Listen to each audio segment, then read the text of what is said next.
Hello everyone, my name is Erik Adler. I'm a fantasy novelist and a teacher, and today I'd like to talk to you about the Chronicles of Narnia and philosophy. This book was edited by Gregory Basham and Jerry L. Walls. It's, I believe, the 7th book in this series, Popular Culture and Philosophy series, that I read, and this was certainly the best one. It is filled with discussions of philosophy in the Narnia Chronicles by C.S. Lewis. It's very deep, it's very interesting.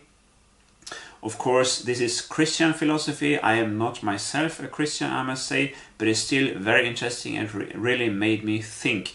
There is so much contained in this book that I will discuss today only a few of the topics in there, but I hope this will be interesting. And in my next videos I will talk about the Narnia series. I will read them again. I am reading them again, and I have this volume with all the books in one volume, The Chronicles of Narnia by C.S. Lewis, all the 7 books. As a child I read in Swedish translation the 7 books. I have them up here. These are my old books from my childhood. I haven't read them in, I think, 30 years or more. And it is interesting to go back to them and to see how what impression they make on me now, and also to look for philosophical topics in the books, of course. After having read now the Chronicles of Narnia and philosophy, I read these books now as an adult, of course, differently, and especially after having read this book. C.S. Lewis taught English literature at Oxford and later at Cambridge, but he also studied philosophy. And his first job at Oxford University was teaching philosophy. He said he got his job teaching English at Magdalen College in Oxford because he was the only applicant who could teach both philosophy and literature. He was the president of the Socratic Club in Oxford for a number of years, and this was a debating society devoted to discussing issues related to Christianity. And quite a few of the speakers were professional philosophers, and C.S. Lewis often engaged in public discussion with these philosophers during these meetings. He wrote several books, of course, about Christian philosophy, which are very well known. I read myself Mere Christianity as an undergraduate student of philosophy and thought it was interesting, but because I'm not a Christian, and I wasn't a Christian at that time, it didn't really hit me like I think it has hit a lot of, especially I think, Protestant readers. He wrote about the existence of God, of course, the ground of morality. The problem of evil is very important in Lewis's writings, the credibility of miracles, and the deficiencies of scientific materialism as he saw these deficiencies. These topics also appear in the Narnia stories, which of course is interesting in a work of fiction, that there are such deep philosophical topics, especially in a children's book or children's books. Other questions raised in the Narnia stories are: what is truth? What is illusion? Are there existing moral rules? Why should we be moral at all? What is the nature of faith? Could more than one religion be true? And what is personal identity? Which is a topic that is interesting to me because this is the main topic in my own fantasy series, personal identity. The Narnia books are existential stories. Narnia stands for our own highest hopes and deepest fears. Logic alone cannot help us find meaning in life. We have to stretch our imagination, Lewis tells us, and also become more conscious of our senses. In our modern society, identity is closely linked to appearance, which is echoed by the invisibility of the ugly duffel puds in The Voyage of the Dawn Treader, one of the Narnia books. The book also elaborates on the importance of sound in the Narnia stories. For example, for Lewis, sound is intimately linked to knowledge. Our voice gives us our humanity, and through speech we create the world we live in.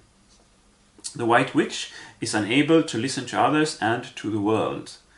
With her voice she destroys whereas Aslan creates. Uncle Andrew in The Magician's Nephew, the first book in the series, which Lewis wrote later, is unable to understand the animal's speech because he does not want to. And of course, this links understanding to faith.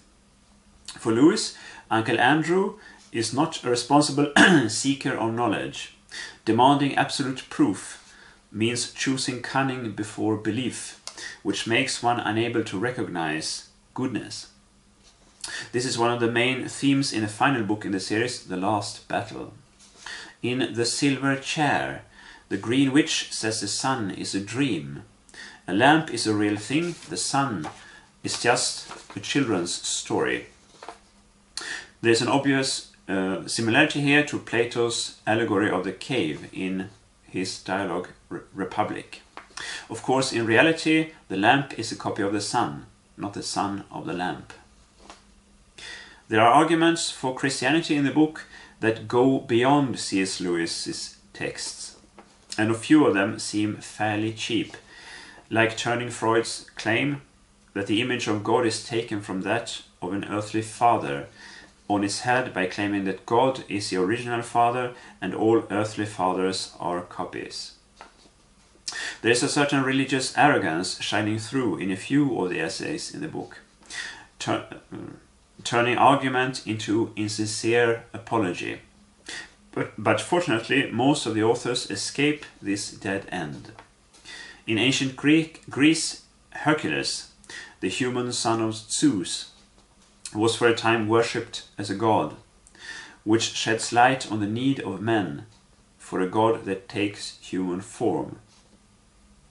On the other hand, there is evidence in the Narnia stories for viewing knowledge as being not objective and secure but perspectival, value-laden and personal, which may make Lewis himself less dogmatic than many of his Christian readers. What you see and hear depends on where you are standing and on what kind of person you are, we are told in The Magician's Nephew. The way we see the world is based not just on factual knowledge, but on our value judgments as well, which becomes obvious when considering Aslan's remarks on the dwarves in The Last Battle. And knowing involves passionate, personal participation, like Lucy's citing of Aslan in Prince Caspian. This does not mean that all knowledge is subjective. There are reasons for abandoning one's beliefs.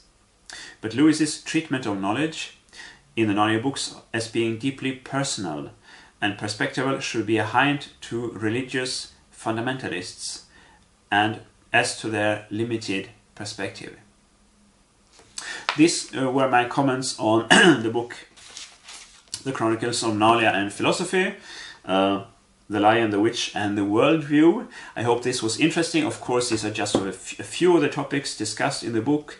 And if you're interested in philosophy and in fantasy and the relationship between these two, then this is really something for you. Even if you're not a Christian, it doesn't matter, because these are very deep and interesting issues which are of interest basically to everyone interested in philosophical questions. So I really recommend you reading this book, and in my next video I will start talking about the 7 Narnia books in the Chronicles, and I hope it will be interesting. If you like this, you are welcome to give me a thumbs up. Of course, you are welcome to subscribe to this channel. Feel free to give me your comments below, what you thought about this video, and I'll talk to you next time.